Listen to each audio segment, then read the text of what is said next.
What's going on, guys? Justin Fuller, ex-Honda salesman, tech lover, today your host, and we're reviewing the 2026 Honda HR-V. We're going to see how it stacks up against other makes and models in 8 different segments. So things like cargo space, or touchscreens, or front row or back row leg space are important to you. You'll know which vehicle to buy.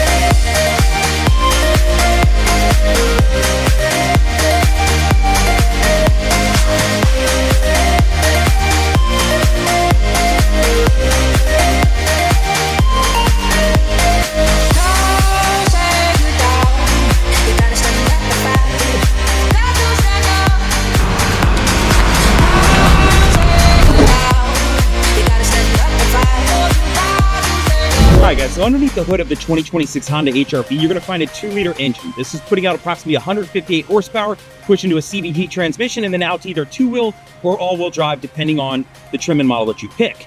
If you're looking for top performance, you're probably going to want to look something like a Mazda CX-30, where I believe you can get up to about 191 horsepower. It's just something to keep in mind if you're comparing this to other makes and models out there in the world. So there's 2 reasons I'm down here on the ground right now, and the first is to talk about the 18-inch alloy wheel that comes on the 2026 Honda HR-V Sport.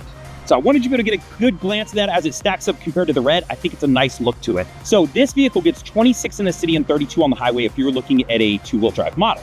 Now, if you drop down to an all-wheel drive model, you get 25 in the city and 30 on the highway. So understand there is a difference there depending on 2-wheel versus all-wheel drive. But I wanted you to see how this stacks up against other makes and models out there in the world. I want to say the Toyota Corolla Cross is probably going to be the winner on this one if you're searching for something with good gas mileage, unless you want to move over to an electric or a hybrid vehicle. Now, if you're shopping smaller SUVs, chances are cargo space is going to be important to you. So let's talk about that for a second. So I want to pull you on in here and point out a couple things. Back here to the second row, you've got 24.4 cubic feet of cargo space in the back of the vehicle. It's actually pretty usable. If you need to throw some bags back there, if you're an active person, you've got a good amount of space to work with. Now, underneath here, this is where you're going to find your spare, your jack, and all your accessories. So if I flip this guy up, you'll see the car does actually come with a spare. I want you to know what this funnel is. If you ever ran out of gas, this actually plays a role. If you come over here and pop this open, which these are connected to the door locks, understand there's a valve here. So if you need to be able to pour gas into the vehicle and you weren't actually at a gas station, you need a way to be able to hold this open. That's the function of this funnel, so that you can pour gas down into it, because if not, that valve is going to shut. Now, to take this one step further, there's something else I want to point out. There's actually a panel back here that covers this. I just popped it out, and how I did that was I actually used my key. If you didn't know, there's a little button here you can press and pop out a key, right? This is essentially your valet key now. It allows me to pop that open. Back here, you're going to see this little yellow cord. If that gas door ever gets stuck, you can pull this to help pop it open. But while we're back here, I want you to see how the 24.4 cubic feet of cargo space in the back of this thing stacks against other makes and models out there in the world. So go ahead and take a look at that. I want to say if you're looking for a little bit more space, you can squeeze an extra foot out if you moved over to the Hyundai Kona. So if you flip the second row down, you now have 55.1 cubic feet of cargo space in the back of this vehicle. It's actually pretty usable, and what I really like about this is it's actually exceptionally flat. So if you needed to camp in your car and you were a smaller person, could you sleep in here? You might need to go diagonal, but you could absolutely do it. But it's usable space, right? It's not this huge hump and then it goes up like you would see in other vehicles. While we're here though, I want to throw comparisons so you can see how does this stack up against other makes and models out there in the world. I want to say the Hyundai Kona snuck this one out and gave you a couple extra feet. So if that's what you're looking for is the most cargo space, that might be the vehicle for you. All right, guys, so let's talk about second row leg space. In the back of this vehicle, you've got 37.7 inches of leg space. It's actually leading the pack. So when you get back here, if I'm sitting behind a 6-footer, I'm 6'250", I've still got space for me to be able to fit back here comfortably. But I want you to see what it looks like when this vehicle stacks against other makes and models out there in the world. All right, guys, so when it comes to the front row as far as leg space, you've got 41.9 inches of leg space. Actually very usable, right? So once again, I'm 6'250". I can fit in this thing with plenty of space, right? I've got tons of room for my legs. So as far as being comfortable, if you're a bigger guy, bigger gal, shouldn't be an issue.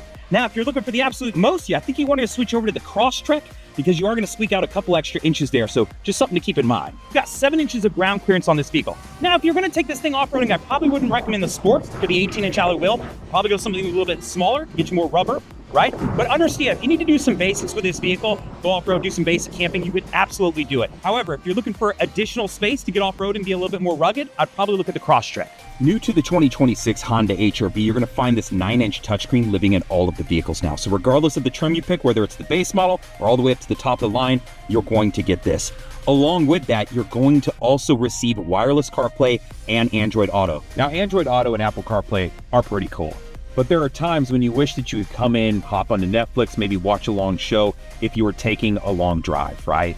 Or maybe you're thinking, hey man, there's a game on. It'd be really cool if I could jump into YouTube TV and be able to watch a game that was playing. I'm able to do a lot of things that Apple CarPlay and Android Auto aren't able to do. I can get to the Play Store and download any app I want. And for some of the apps that do exist in Apple CarPlay and Android Auto, I can get the full version of the app. So if I want to run a search, I don't have to use the voice command. I don't have to count on it to do things for me. It gives me the ability to just type it in, right? If I go into an artist, it'll then provide me with their top hits, their discography, everything, right? So it's the full version of Spotify versus the limited version that you get using Apple CarPlay and Android Auto. Now, how am I able to do this? What I'm using is this box right here.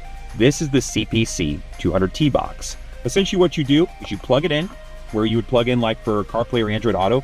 You provide it data, which I'm using my hotspot for my phone, or you could get a SIM card for it if you wanted to, and then you connects up. So it's through CarLink Kit. I like it. Their software works really well. You can update everything so you can keep your apps up to date, and it's just easy to use.